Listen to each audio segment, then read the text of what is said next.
Part 2, Section 3. The Light Night Rises.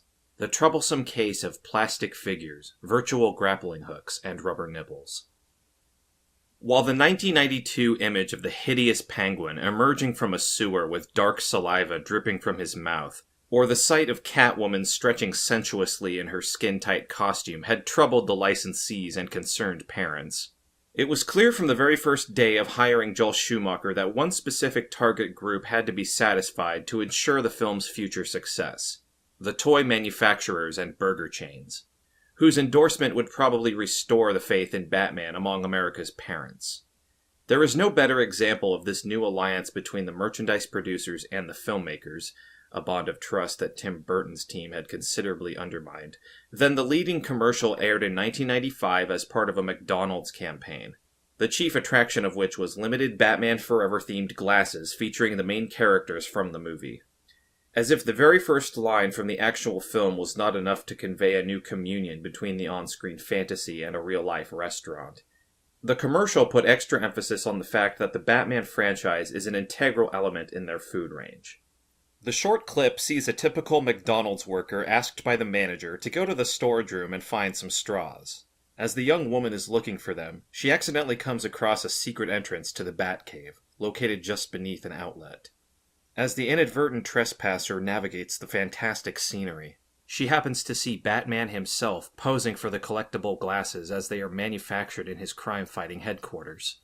The heroine subsequently leaves abruptly and dramatically shuts the storage room door, only to recall that she had forgotten the straws her boss asked her to bring. Fortunately, a helping hand emerges as the Caped Crusader instantly provides the product needed. Apparently absurd, the short clip, considering the main concerns of the film studio and the primary task entrusted to Joel Schumacher as the director of the feature, conclusively attests to the renewed tie between the fictional vigilante and broadly understood consumerism, symbolized by the iconic logo of the Golden Arches. Over the years, following the premieres of both Batman Forever and Batman and Robin, it became something of a mantra to speak of the Schumacher movies as strictly commercially driven, or denounce them as 2-hour-long cinematic commercials which advertised non-cinematic products. Tim Hanley puts it succinctly, quote, "Directed by Joel Schumacher, Batman Forever was colorful and somewhat silly, ideal for action figures and other merchandise for young fans," end quote. Certainly, Schumacher's Batmen are just that to some degree. Invasive to the senses, those loud spectacles undoubtedly launched a vast range of items to accompany the first 1995 feature, easily surpassing the estimated $750 million earned in merchandise by Batman Returns. Over time, the merchandise associated with Schumacher's work saw decreasing interest due to its firmly unconventional form and disputable outcome.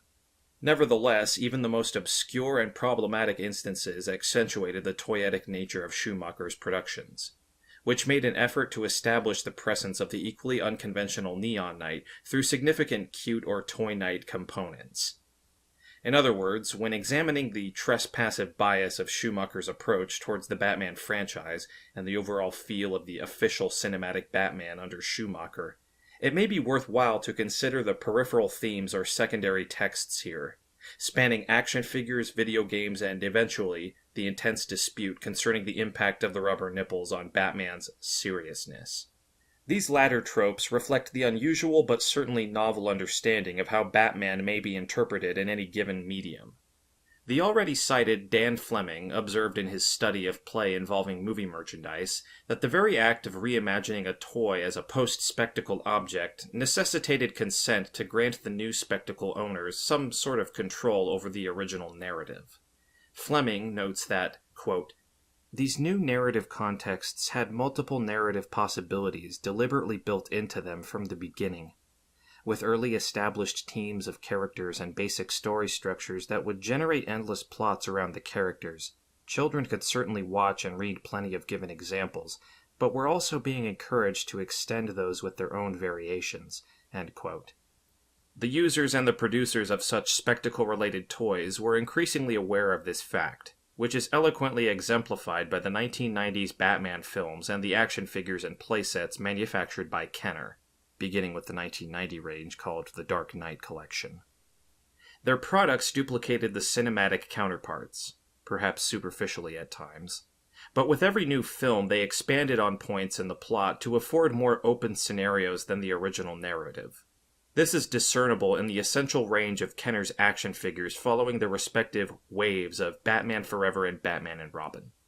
The Batman Forever line eventually consisted of 21 basic standalone figures, with the initial Wave 1 set including character variations such as Blast Cape Batman, Fireguard Batman, Hydro Claw Robin, Manta Ray Batman, Night Hunter Batman, Sonar Sensor Batman, Street Biker Robin, The Riddler, Transforming Bruce Wayne, Transforming Dick Grayson, and Two-Face. Similarly, the Batman and Robin premiere was accompanied by 32 basic single action figure packs. Wave 1 comprised some more remote variants of the heroes and villains featured in the film: Bane, Batgirl, Battle Gear Bruce Wayne, Heat Scan Batman, Hover Attack Batman, Ice Blast Mr. Freeze, Iceboard Robin, Jungle Venom Poison Ivy, and Razor Skate Robin. Given the observations made by Dan Fleming, the action figures listed above undoubtedly capitalized on the idea of products that referenced specific film events and, simultaneously, offered potential starting points to expand a given scene or plot. Each of the Wave 1 figures from both movies clearly follows this pattern. For instance, the Fireguard Batman from the Batman Forever line, Batman in fireproof armor, draws on the scene in which the maniacal Two-Face tries to burn the hero in an underground assault. Batman escapes thanks to the fireproof properties of his outfit. The Manta Ray Batman, with expanded deep diving gear, is inspired by one of the final scenes from the movie's climax, in which Batman struggles briefly with Two-Face's henchmen underwater and rescues Robin, whose underwater variant, Hydro Claw Robin, was also offered. Much the same happens with Batman and Robin. Kenner's Hover Attack Batman and Iceboard Robin included a peculiar type of hoverboard, vaguely reminiscent of the 1997 Batman and Robin spectacle surfboard flight from Mr. Freeze's rocket exploding over Gotham City. The same pattern is observed with every action figure associated with both features, while some may actually serve as testimonies or mementos of the removed or reinterpreted material. For instance, the Night Flight Batman from Batman Forever's Wave 3 is something of a reference to a deleted scene featuring a giant man-bat creature, recycled for the figure as a bat-shaped flying suit which gives the hero a truly gothic look. The 1997 Ambush Attack Batman wears a vibrant green costume which may bring to mind the final confrontation with Uma Thurman's Poison Ivy in her plant-controlled lair, where Batman has to fight with the mutant Flora. Every single figure produced in conjunction with both blockbusters clearly evinces what Tyrone Keyes, the design team leader for Kenner in 1997, demurely admitted, quote-unquote, "We took some liberties." Indeed, in terms of design and potential use, the toys did try to not duplicate the appearance of on-screen characters, but treated them as points of departure for further dramatic themes or simply inspiration for cool-looking outfits which would engage the imagination of children to expand on the actual narrative. Within the Neon Knight iteration, the commercial element manifesting in the action figures may be considered to have nurtured the process of cutening the erstwhile Dark Knight image, given Kenner's strategic-level decision to avoid the most traditional representations of Batman, even those depicted in Schumacher's films, for the sake of offering more and more colorful and glitzy plastic versions of the hero. In fact, hardly any item from the Batman Forever or Batman and Robin merchandise lines can be called true to screen. One could perhaps name the so-called Panther suit and the Sonar suit from the 1995 film, which were recreated without major modifications in the Sonar Sensor Batman and the Guardians of Gotham 2-pack set, with Batman and Robin largely as they looked in Batman Forever's finale. This absence of continued representation is even more acute with Schumacher's second Batman. A Batman figure as shown in the film is nowhere to be found, with the probable exception of the fairly far-fetched Hover Attack Batman, based on the standard movie costume, and the 1997 Guardians of Gotham 2-pack, in which the metallic armors of Batman and Robin imitate the ice-themed outfits from the concluding sequences. In line with Schumacher's underlying art concept, it would be legitimate to claim that the trespassing agenda resonates even in the domain of merchandise. focused as it was on commercial outcomes, as the design of toys created for the franchise chose to overlook the traditional Batman embodiment in favor of aesthetic variation. Thus, Batman's plastic likeness obtained increasingly brightened tones and apparel, which departed substantially from the essential darks and grays. Schumacher was actually involved, to some degree, in the early stages of toy development, and that army of green, blue, red, brown, or purple hero figures may be suggestive of the director's indirect acknowledgement that the undarkened Batman he envisioned takes root elsewhere. Interestingly, the routine avoidance of any classical design in the toys Kenner created for Schumacher's films is often mentioned today by numerous fans, who vividly recall the lack of a proper Batman action figure during the Batman Forever and Batman and Robin craze. One of the podcasters of the YouTube channel Superhero Stuff You Should Know reminisced about the Schumacher-related toy range.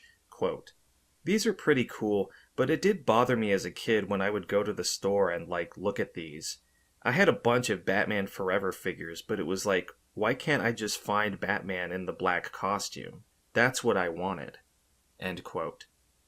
As cruel as it would have sounded for many of the young fans back then, it was a major element supporting Schumacher's overall intention to deliver his Neon Knight persona, whose best off-screen equivalent would be the Neon Armor Batman, featured in both the 1995 and 1997 lines, portraying the Knight in the eponymous luminescent suit, a look that was in multiple senses lighter than the visualization of the Dark Detective. Presuming that the entirety of the commercial products surrounding Schumacher's Batman were in keeping with his design to overcome the traditional appearance of the Dark Knight, as well as the character's narrative and/or aesthetic schemes, the action figures would qualify among the many other popular products which proved highly controversial due to unexpected mechanics implemented in that Batman-related offers. In a similar way to the toys, concerns about forcing Batman into an unwanted and apparently unproductive domain of brand building were provoked by various video games drawing on Schumacher's Batman duology. In the opinion of many gamers, they are probably the worst attempts to add elements of ergodic entertainment to Batman's exploits. Both Batman Forever and Batman and Robin were accompanied by game releases developed for popular gaming consoles and computer systems available in the 1990s.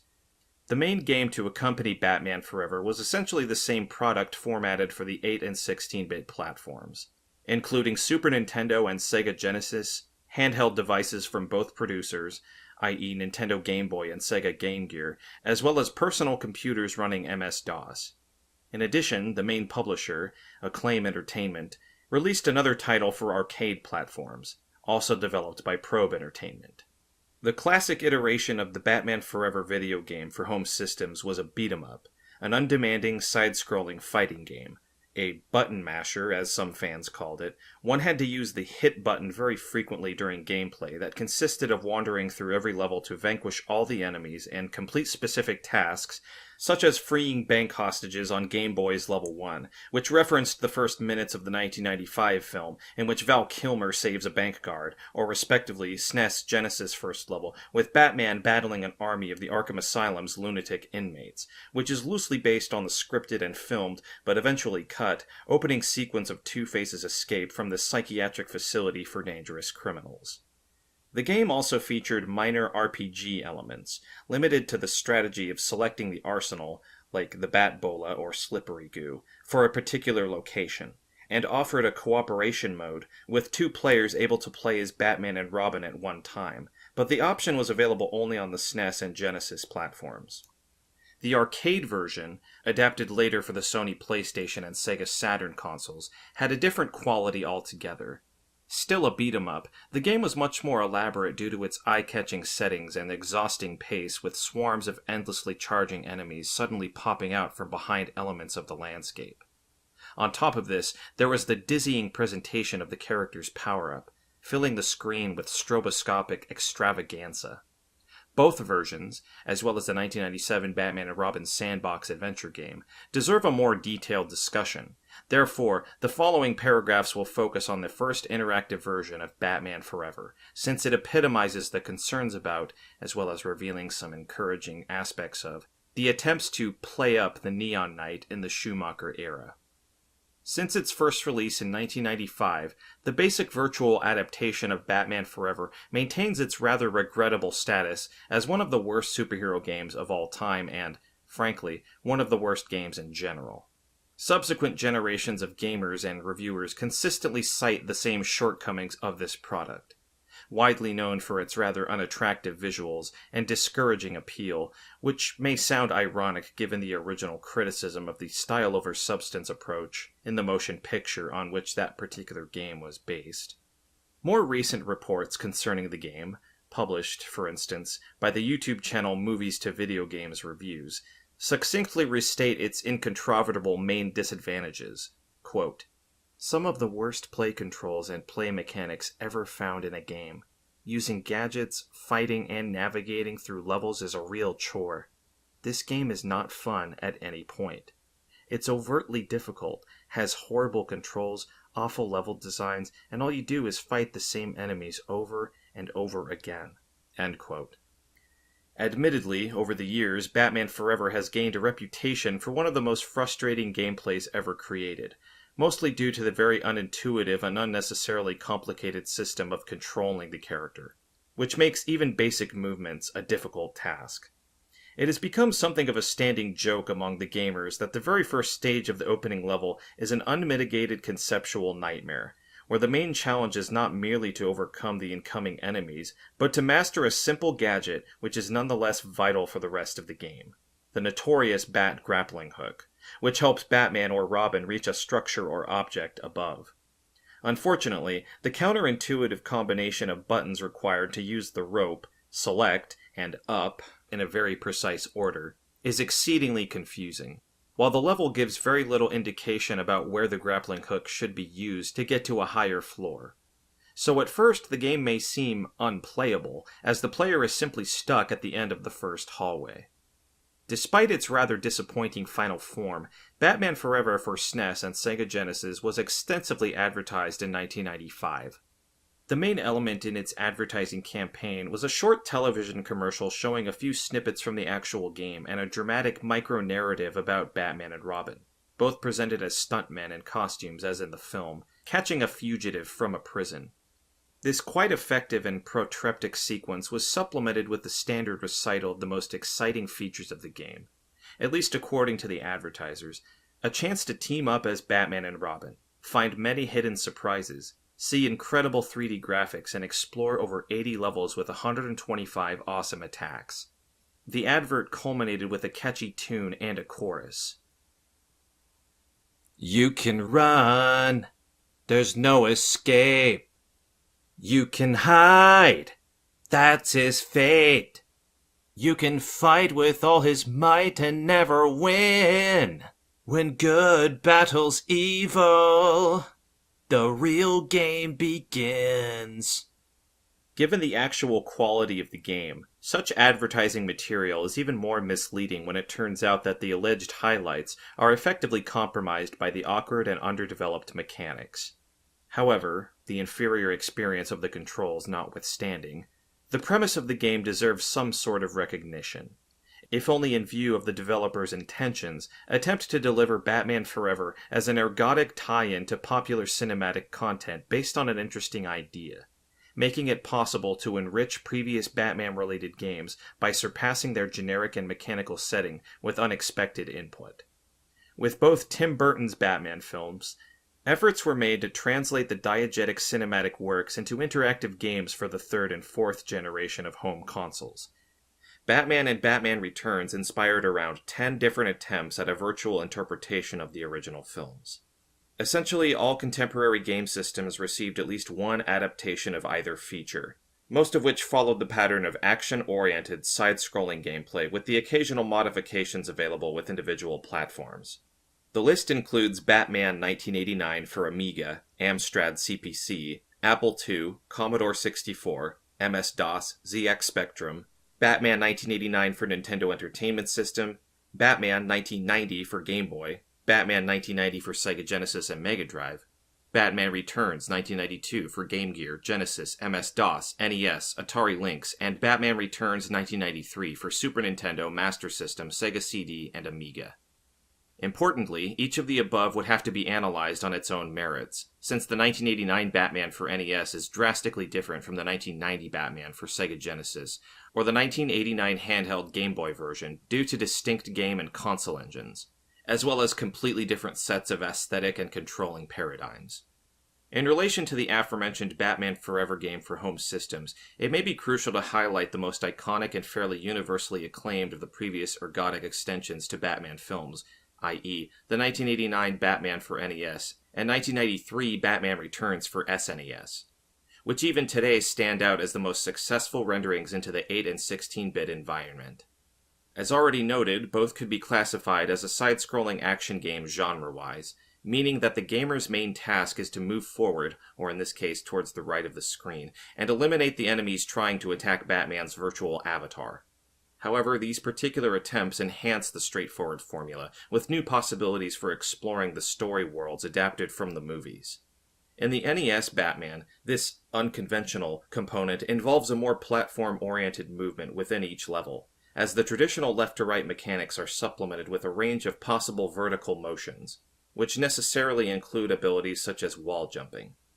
For many experienced gamers, this particular edition reflects an attempt to combine classic side-scrolling with a Ninja Gaiden-like experience, as a result of which the gameplay requires the user to show some more refined skill to be able to complete each level, which was more than a simple beat-em-up could offer. The SNES Batman Returns, on the other hand, represents a classic instance of the latter, with the character of Batman in the center of the left-to-right screen journey peppered with tons of diversified enemies, including the infamous Red Triangle circus gang led by the menacing Penguin. Though a candid throwback to other classic titles, such as the Final Fight series, Batman Returns has been praised for the quality of its specific components. It is often described as exceedingly satisfying, considering Batman's considerable set of skills and punches and the compelling sound design, including the yells of the goons and musical cues. It quite successfully introduced elements reminiscent of the scenes, events, and even the land and soundscapes from the movies into the console adaptation. In the context of these two particularly well-remembered efforts to translate Batman's cinematic adventures of the 1990s into tie-in video games, the Batman Forever game may be seen as even more troublesome and unworthy of any critical attention. As noted previously, the final outcome was substandard, but overall, one could appreciate the official Batman Forever video game as a multi-platform project relying on the premise of implementing a well-known pattern in a Batman-centered gameplay, just as the 1989 Batman for NES drew on the game characteristics of Ninja Gaiden. Specifically, the fighting mode from the popular Mortal Kombat series. It is by no means an accident that the famous arcade fighting game developed and launched by Midway Games in 1992 was adapted only a year later for all home systems, SNES, Sega Genesis, Game Boy, and Game Gear, by Acclaim, the same company responsible for the release of the Batman Forever game. Its final form demonstrates rather obvious borrowings from Midway's arcade hit. The mechanics of the game is the first and most conspicuous element. Batman Forever features Mortal Kombat-like gameplay, including the elaborate fighting styles of each enemy, who had been much more predictable in the side-scrolling platform and beat-em-up iterations accompanying the previous Batman films. It is also noteworthy that the characters from the Batman narrative resemble Mortal Kombat protagonists, as the developers of Batman Forever relied on the motion capture technology which Midway had used to render on-screen figures as animated sprites, producing a fairly impressive visual outcome with 16-bit gaming consoles. The results of the somewhat unexpected marriage between the two not entirely compatible game settings were disastrous, but the effort of venturing further afield and developing a Batman-dedicated tie-in game with novel characteristics deserves at least modest recognition. Although the infamous Batman Forever game is still ranked among the worst action games ever, a number of critics have recently begun to re-examine that strange conceptual and mechanical hybrid in view of its bold foray into uncharted territory. When it came to bringing Batman Forever to consoles and handhelds, things took a downward slide as Acclaim took over the development duties and tried to make a game that was part Mortal Kombat, part side-scrolling action game. A mix that's about as volatile as it sounds. But as Mortal Kombat was one of, if not the most popular game at the time, I can at least see why they tried to trick people into thinking the two would be at least somewhat similar. Both the plastic and virtual renderings of the content in Batman Forever continue to be rightfully recognized as genuinely problematic or simply misguided. having failed to deliver the expected commercial objects, such as classic molds and costume designs for the Batman action figures, or a competently made video game that would be enjoyable and, even more essentially, simply playable.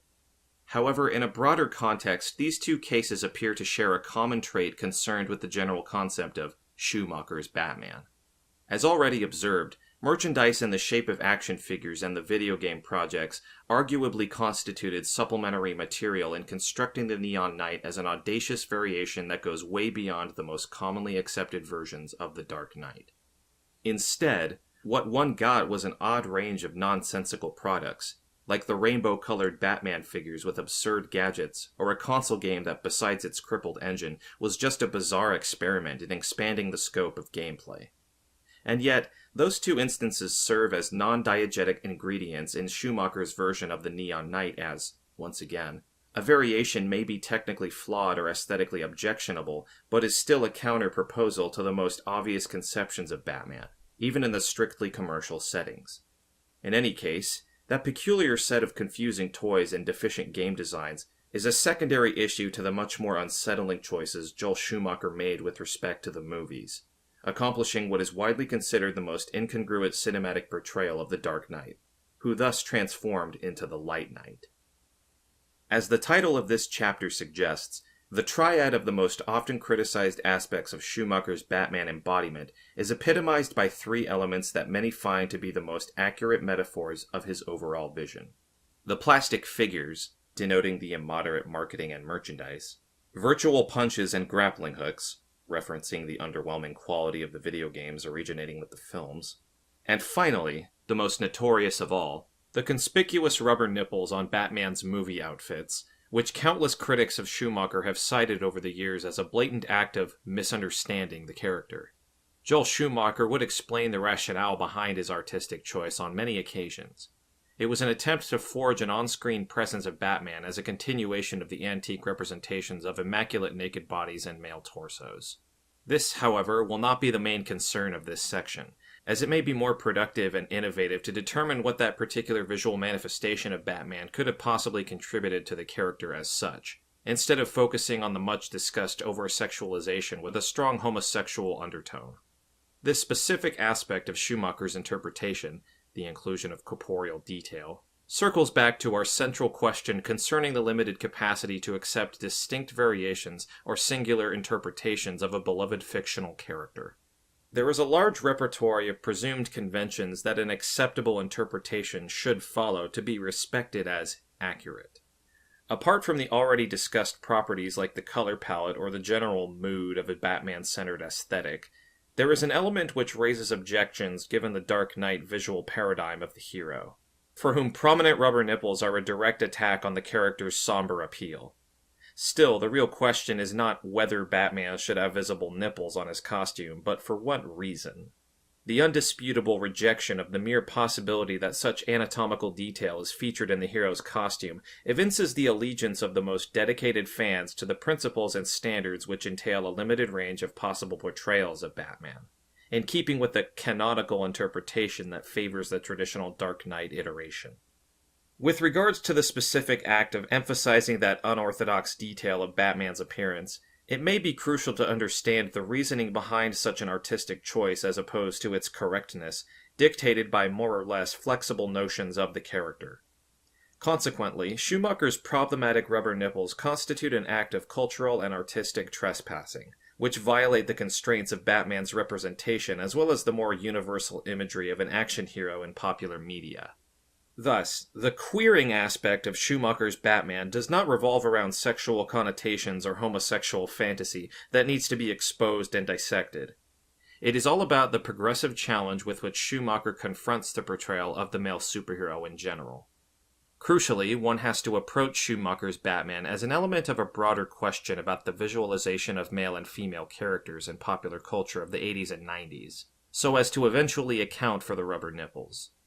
Considering the overall strategy of portraying masculine heroes in mass-produced visual media such as films and comics, Christina Adamu observes, "To be male is not to be sexed. To be sexed is always a way of becoming particular and relative, and males with this system participate in the form of the universal person. While for Foucault, the body is not sexed in any significant sense prior to its determination within a discourse through which it becomes invested with an idea of natural or essential sex. The body gains meaning within discourse only in the context of power relations. End quote.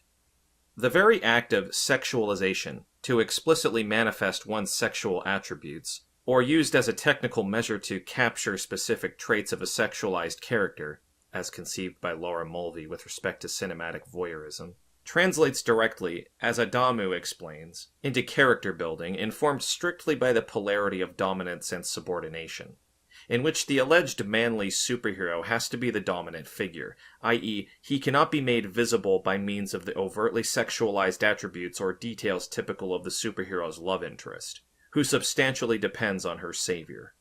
This particular logic is perfectly evinced in the culture and cult of the 1980s and 1990s action genre, whose main protagonists are masculine but not as sexualized as their female companions who, even though similarly athletic, demonstrate visual sexual attributes in their tight costumes.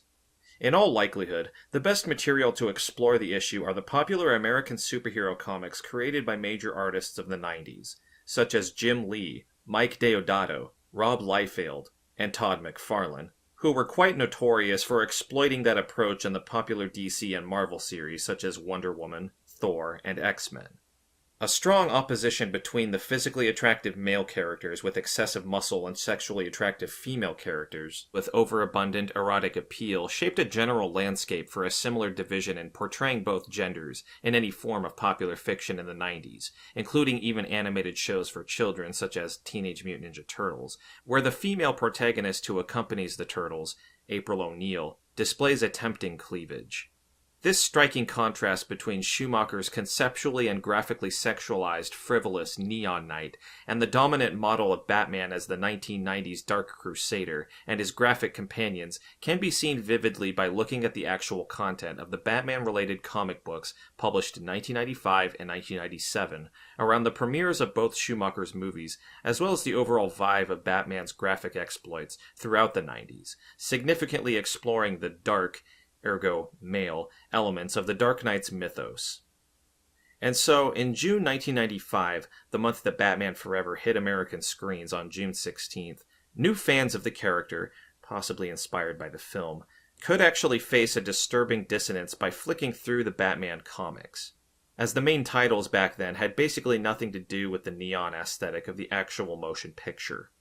Instead, the most important Batman comic book magazines of that time, Batman, Shadow of the Bat, and Legends of the Dark Knight, were presenting stories such as Black Spider, A Web of Scars, Batman number 519, by Doug Moench and Kelly Jones, introducing a new antagonist to the series known as the titular Black Spider in a noir-driven setting magnified by the character's hyper-expressionistic style of Jones's artwork. In the 72nd issue of The Legends of the Dark Knight, in a storyline entitled Werewolf by James Robinson and John Watkiss, Gotham's hero was portrayed in yet another horror-themed narrative facing the savage Wolfman himself. And finally, in the 39th episode of the Shadow of the Bat series, Alan Grant and Kevin Walker were confronting Batman with a zombie-like figure of Solomon Grundy in once again a rather moody, hard-boiled detective thriller story. Solomon Grundy, One Night in Slaughter Swamp, with Grundy as an additional horror-like monster in the Batman's Rogues catalog. Schumacher's more campy Batman was certainly not the same Batman that one would find in the DC Comics portfolio in 1995, with the leading graphic interpretation of the character seen more as a shadowy figure and not the full-blown hero that the Gotham citizens could cheerfully welcome. Like in Batman Forever's Nigmatech heist scene with one of the guests pointing towards Batman breaking through the roof with an ecstatic, "Batman! Ah!" A similar thing can be observed in June 1997, which exemplified perhaps an even more astonishing contrast between the seemingly happy-go-lucky portrayal of George Clooney's exploits as Batman in his chase for an ice pun-delivering Mr. Freeze with his toyetic costume and the actual content of Batman's comics, like Batman number 543 by Doug Moench and Kelly Jones, telling a chilling story of a new murderer in Gotham known as Faceless, whose main agenda was to impersonate his poor victims through elaborate disguises. Batman The Long Halloween, however, published in June 1997, illustrates even more perfectly this parting of ways between Schumacher's films and Batman's comics, clearly uninterested in following the Neon Knight's more queer idea for the character, but rather intensifying once again this Dark Knight's agenda instead. June 1997 marked the 7th issue of this acclaimed and widely celebrated miniseries by Jeff Loeb and Tim Sale. The ultimate Batman detective story highly influenced by the noir novels by Raymond Chandler and mob drama classics like Mario Puzo's The Godfather, making yet another detour from the campiness of Batman and Robin into a much more serious epic about Gotham's criminal underworld. And even after the specific periods of June 1995 and 97, it is obvious that the graphic Batman and Schumacher's Batman were following different conceptual paths, with the comic book series clearly more interested in Batman as the Dark Knight persona, both visually and thematically. It is significant after all that, shortly before the premiere of Batman and Robin, the comic book image of Batman was marked by the revolutionary 1996 4-issue miniseries by Mark Waid and Alex Ross called Kingdom Come, a dystopian vision of the future for the DC Comics universe, with Batman as a much older, yet still superbly capable mastermind, taking a stand in a growing war between the classic heroes and the new generation of crime fighters. As Jeff Clock rightfully admits, Kingdom Come serves as yet another quote-unquote revisionary narrative for the superhero genre alongside Frank Miller's The Dark Knight Returns, with a symbolic epilogue given here by Waid and Ross including the DC's Big Three, Superman, Batman, and Wonder Woman, visiting a superhero-themed restaurant modeled as, quote, Planet Hollywood for superheroes, which includes memorabilia from the comic books, the Batman television show, George Reeves' Superman serial, and Super Friends, end quote, suggesting the necessity of moving on with the sentimental and straightforward versions of heroes and not cherishing them like in Schumacher's Batman.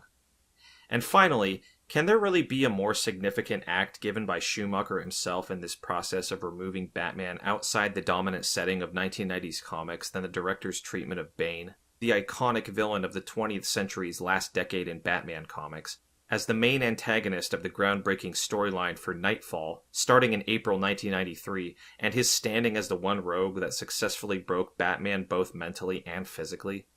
Created by Chuck Dixon and Graham Nolan, Bane can be seen as the ultimate creation of the 1990s comic book aesthetic.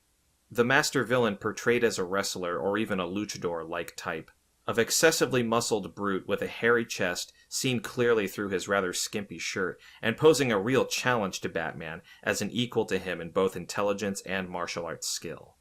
As Graham Nolan himself admitted, quote, the parameters for him had to be that he must be the intellectual and physical equal of Batman, that it would be believable that he could beat Batman and injure him badly enough to put him out of action for a year. He is in every way a self-made man, just as Bruce Wayne made himself into Batman. Bane made himself into Bane, but with much darker purposes, end quote. Dixon continued, quote, Bane is badassery personified. He's big and scary with a mind like a chess master. He's 3 steps ahead of whoever he's opposing at any time. Before the fight's begun, he's set the rules and conditions that will lead to his victory. Your fate is decided long before you even know his name. You have a serious bad guy. End quote. With this description in mind, one could have difficulties identifying this serious bad guy in the Schumacher variant of Bane, portrayed in Batman and Robin with the wrestler Jeep Swenson, who plays the character as a mostly silent and mindless henchman to Uma Thurman's Poison Ivy. For years after the premiere of the 1997 blockbuster, fans have been going mad over this approach to one of the 90s most significant arch-enemies in the Dark Knight's gallery as yet another wrong understanding or misconception of the source material. But maybe this idea for Bane's stultification is actually a consequence of Schumacher's challenging approach towards the 1990s topical uber-seriousness and gender tropes in comics that he clearly tried to overcome. With this queering aspect aimed towards Batman's most serious opponent in the 1990s comics, Jeep Swenson himself is giving here probably the best justification of this Bane Poison Ivy flipped and gender-swapped hierarchy as, quote, almost like the relationship between George and Lenny in Of Mice and Men, with the more diminutive person taking charge and telling the bigger one how to think, end quote. In these circumstances, the decision to place prominent rubber nipples on Val Kilmer's and George Clooney's costumes in both Schumacher films amounts to an almost subversive act, manifesting yet another effort to breach Batman's strict formula, demanding a depiction befitting the serious and brooding character. For Schumacher, the nipple move does not so much manifest any sexual fixation, but strives to displace the hero beyond the dark tones, into much less obsessive and hermetic representation. Both his depictions of the Bruce Wayne Batman persona are in fact counter-readings, since in Batman Forever, Val Kilmer is something of an insecure romantic looking for affection from his female companion, Dr. Chase Meridian. Val is sleek, panther-like. He plays Batman in a more sensual way, whereas Michael, because he's not such a big guy, played him as very tough, aggressive. End quote. While George Clooney's playboy in Batman and Robin is a vigilante no more, becoming a dad-like figure for Robin and Batgirl instead. The visual queering discernible in these works is an ongoing process as, in the director's approach, the queer aspect effectively serves as yet another tool to undarken the Dark Knight by employing subordinate visual cues with a dominant superhero figure. Consequently, Schumacher exploits the aesthetic presence of Batman as an opportunity to contravene the traditional code of depicting the character, altering the standard motifs of an athletic, unsexualized physicality by sudden and unexpected visual intrusion, such as the hysterical close-ups of butts and crotches in both films. This sexing up of Batman's appearance as well as his increasingly diversified range of fancy toyetic gadgets and vehicles leads to what Larry Dudenhofer considers a symptomatic representation in Schumacher's first film. Quote, "How do Batman and Robin realign the spatio-visual coordinates of the diegesis, and also remove the question mark that the Riddler traces over the bat signal, to cast into doubt their intelligence, their masculine determination, and the cultural eminence of their brand?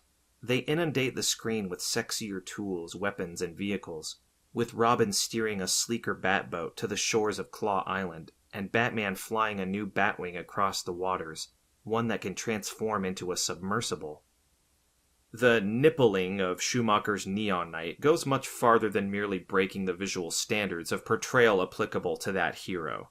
Besides a notable yet seemingly pointless effort to maintain a gender-accurate depiction, one could rightfully argue that this controversy has little to do with the essential realignment of the Dark Knight into the Camp Knight, Cute Knight, or Dad Knight derivative. At this point, however, one needs to refer to the earlier Dad Knight, who appeared in the low-budget Filmation cartoons. Schumacher's visually non-dominant vigilante leaves the comfortable shadows both aesthetically and thematically, since Schumacher is bold enough to commit possibly the gravest offense towards the Dark Knight by posing another vital riddle. Can Batman actually be happy? To underscore this dramatic turn in Batman's characterization, one may consider another range of tie-in products, the official soundtracks to both Schumacher movies, whose promotional keynotes included two sentimental love ballads. Kiss from a Rose by Seal, written for Batman Forever, and Gotham City by R. Kelly for Batman and Robin. Although the films were accompanied by songs with more edge, like Hold Me, Thrill Me, Kiss Me, Kill Me, and The End is the Beginning is the End, those two tangibly sentimental tunes proved emblematic of the Schumacher-directed Batman through meaningful lyrics, with a veiled allusion to sexual encounter in Seal's composition, inferred in the chorus, "Baby, I compare you to a kiss from a rose on the gray. Oh, the more I get of you, stranger it feels, yeah. And now that your rose is in bloom, a light hits the gloom on the gray." And the clearly non-depressing image of the traditionally gloomy Gotham City, R. Kelly sings, "A city of justice, yeah, a city of love, a city of peace for every one of us. 'Cause we all need it, yeah, can't live without it. A Gotham City, yeah." Both themes, written for a melancholic lover and an optimistic member of an urban community, are correspondingly interpreted on screen by Val Kilmer and George Clooney under the guidance of Joel Schumacher. Despite the arguments for treating the Burtonverse and the Schumacherverse as distinct in view of their tonal and aesthetic choices, it may be more productive to approach the latter as an expansion of the former, to which it added the artistic neon component as well as continuing to take the story of both Batman and Bruce Wayne into narrative territories where Burton's outcast would evolve in a much more balanced and socialized persona. If Burton wanted to see his protagonist as, quote, this guy wants to remain as hidden as possible and in the shadows as possible, and unrevealing about himself. In Batman and Batman Returns, Batman Forever and Batman and Robin forge a character who leaves the shadows and works through some of the issues that had made him an aloof loner in the first place. Again, one could ask whether this is the right way to portray Batman. What if, removed from his natural environment, he would lose his essential attributes? Here, the premise of necessary acceptance for the unorthodox re-envisioning of the Dark Knight comes into play again, a reprise which may yield unfamiliar yet still inspiring and refreshing incarnations of the character.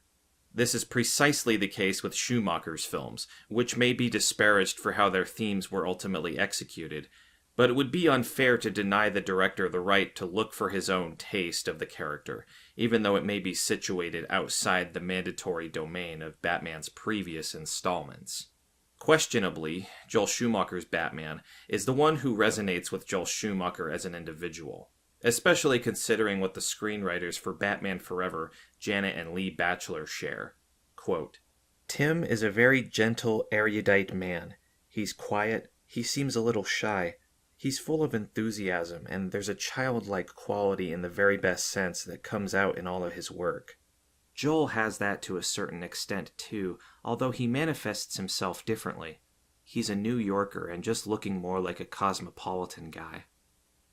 Batchelor's remark about his cosmopolitan input offers an interesting clue, implying a much more inclusive approach in working with the character and conceiving Batman as a less psychologically hermetic and more socialized individual. This is an essential element that links Batman Forever and Batman and Robin.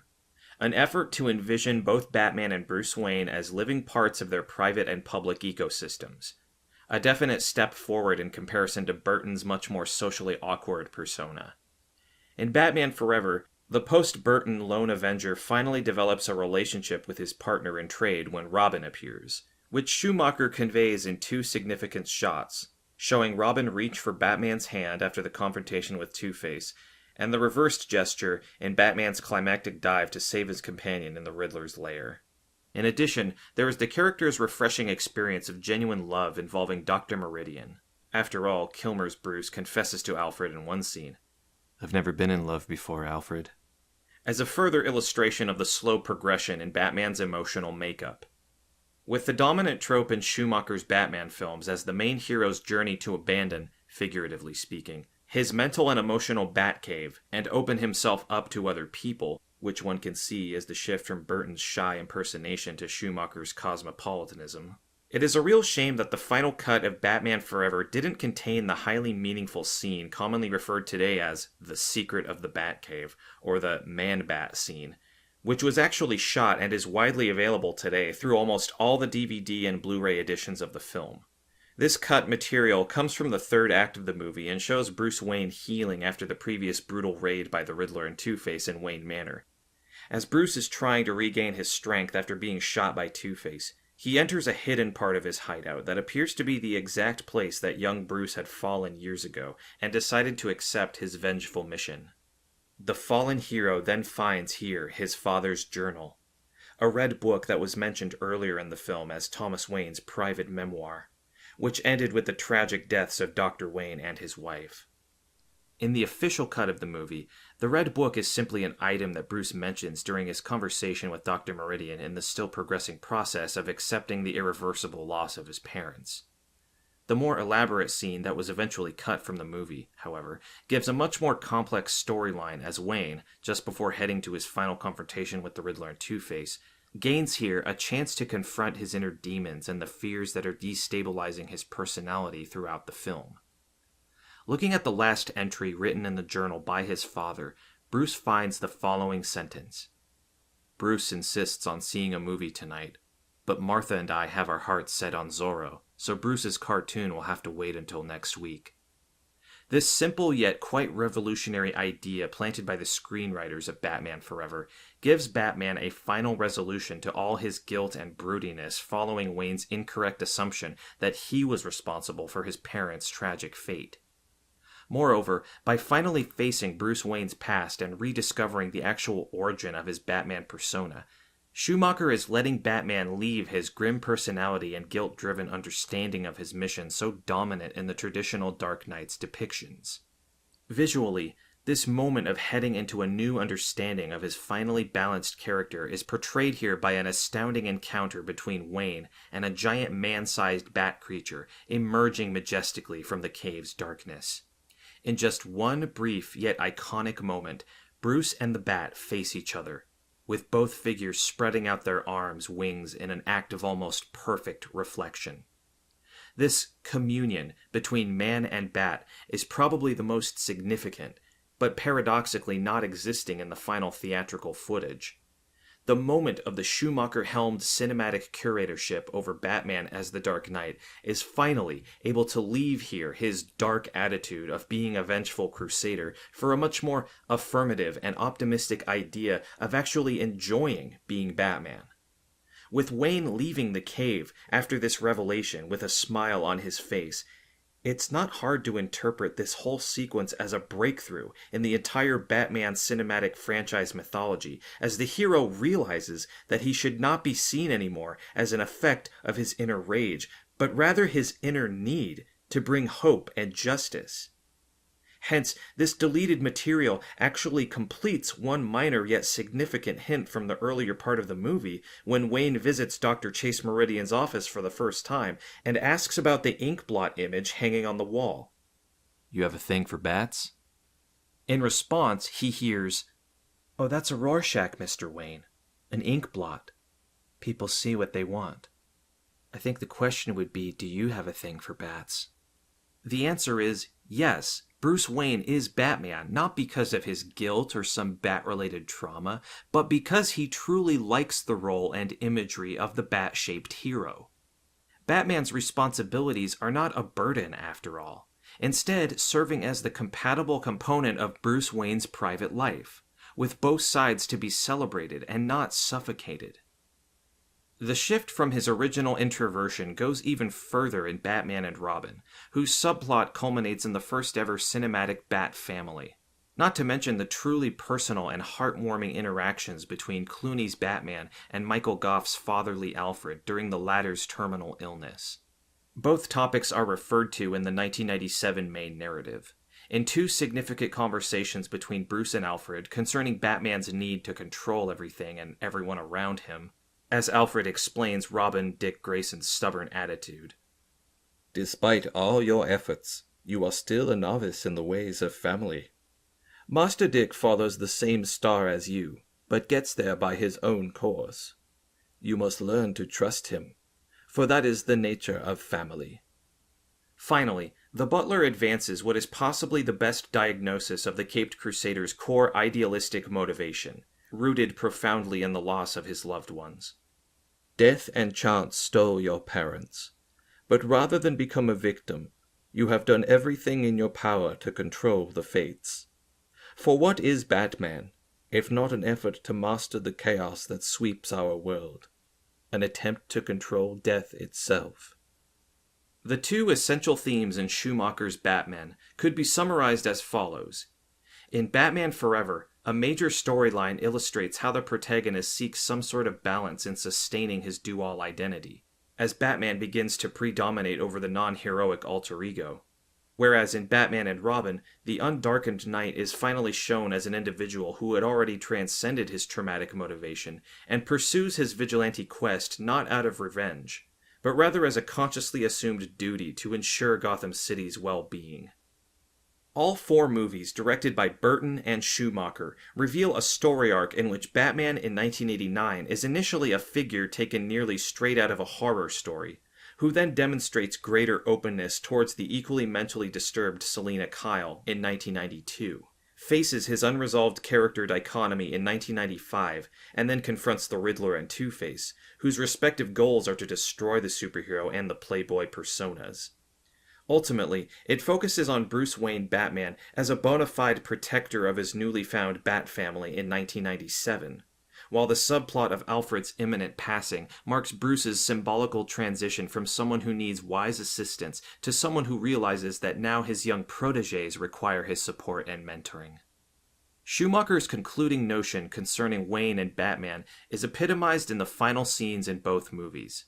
In Batman Forever, Val Kilmer's protagonist spectacularly saves both his love interest, Dr. Chase Meridian, and his newly found partner, Robin, during the Riddler's sadistic game of choice, crowned with the iconic, "I had to save them both.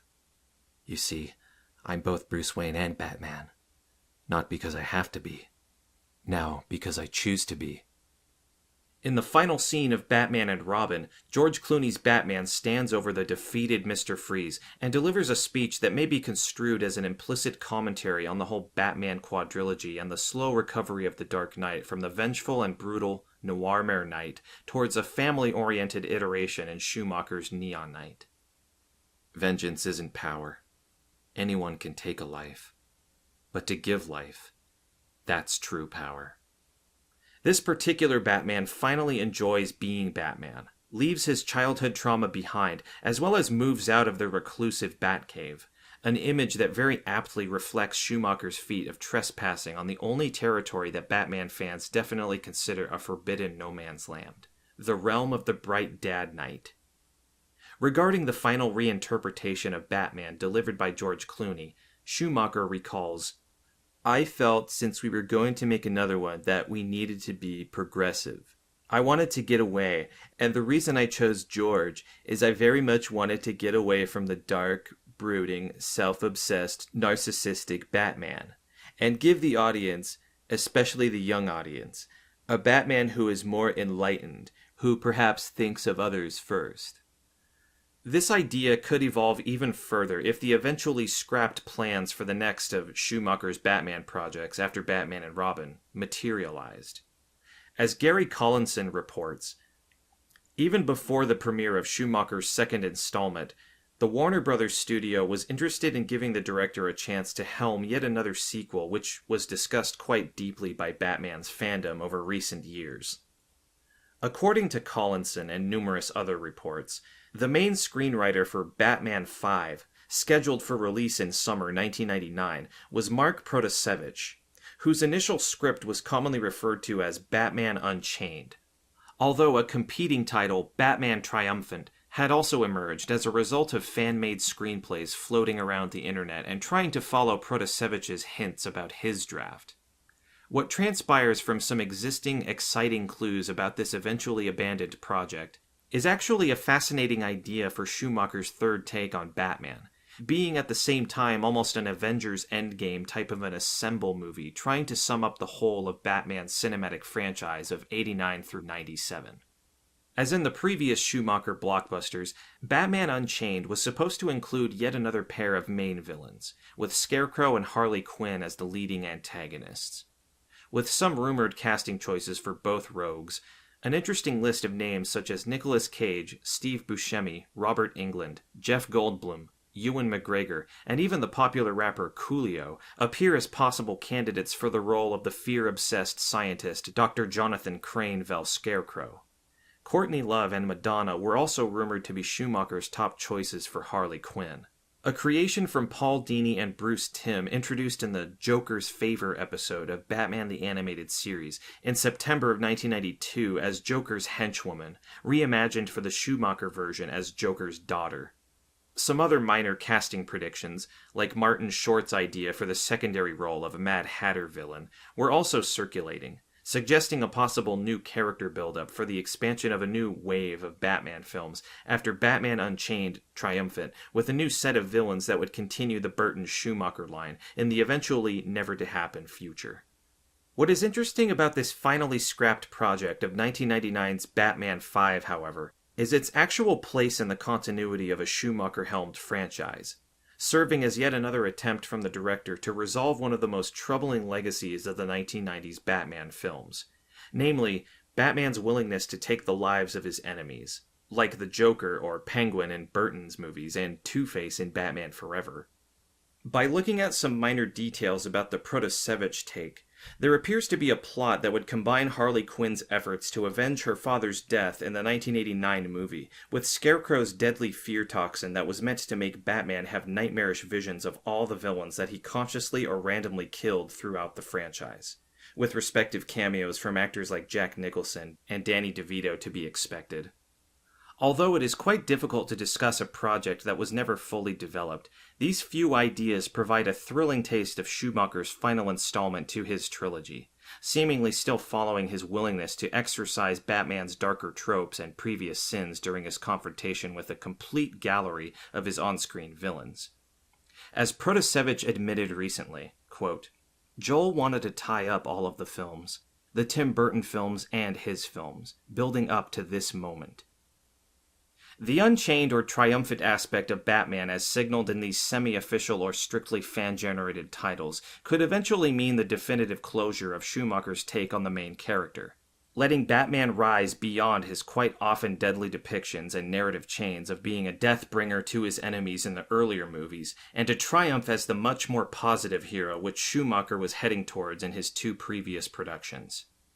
Although it is a shame that this plan never came to existence, it is not hard to imagine that if eventually made, Batman Unchained wouldn't be, as some may expect, a drastic change of tone for Schumacher's Neon Knight, but rather a conscious succession of 1997's Batman and Robin with all the potentially expected signs of Schumacher's characterization of Batman, as well as his visual depictions. Thus, it all boils down to one critical factor: the execution. As promising as the balance-searching story in Batman Forever may appear, and as provocatively compelling as the happy Batman concept may sound, it would be legitimate to say that both themes feature only perfunctorily in Schumacher's films. After all, major parts of the original screenplay were removed from the theatrical cut of the first feature, while the overwhelmingly ecstatic and comedic aspect of the subsequent movie downplays the more serious elements, such as Alfred's sickness and possible death. However, even with these obvious shortcomings, both of Schumacher's contributions to the Batman franchise are undoubtedly distinctive, introducing novel and unexpected elements to the overall Batman oeuvre. Given the final shape, one could recall Schumacher's own idealistic appraisal shared at the 2012 Camera-Image Festival, where he chaired the jury, quote, "Nothing's better or worse, it's just different." It does sound like something a director would say to justify themselves in the eyes of the disappointed audiences. But with Schumacher, it is rather another manifestation of his inclusive approach to filmmaking and storytelling. One that challenges the artistic status quo to make use of new and non-canonical forms and stories. The three areas discussed in this chapter, the film-related toys, games, and the final nipple bias of Schumacher's take on Batman, are conceivably the constitutive elements of the Light Knight, which derive from the Neon Knight's overall structure. Judging by the strategies adopted in toy manufacturing, game development, and on-screen character building, the trespassive ingredient in Schumacher's artistic approach certainly describes the direction he took with Batman in that it avoids all conventional elements and forms of exploitation. The Neon Knight's lightness contests keeping Batman within narrow, dark corridors, on-screen and off-screen, and demands a broadening of the character's presence and capabilities in plastic form, virtual simulation, and diegetic interpretation alike. Schumacher's Neon Knight, embodied by Val Kilmer and George Clooney, is a distantly removed cousin of his most iconic protagonist, i.e. Tigerland's Boz, as both of these characters openly reject the emotionally hermetic and very masculine attributes of the proper screen and wartime heroes. The foreverness of Batman, in all likelihood the most serious concern associated with Schumacher's approach, is thus vindicated through his weird notion of more than one Batman, a truly floating concept that can accommodate even manifestly un-Batman-like attributes. On the other hand, this may be indicative of the main problem with his films, since, quote, "Schumacher's Batman is fundamentally a different kind of man, a grown-up who moved past the limitations of revenge as a singular motivation and into a more holistic understanding of justice. This Batman had it both ways, too. He got to be emotionally available and got to look fabulous while doing it." End quote. Still, the good thing is that, albeit initially underestimated, the radically different Batman eventually managed to garner significant praise for his conceptual otherness. Regrettably, the most substantial acclaim it received coincided with the death of Joel Schumacher on June 22, 2020.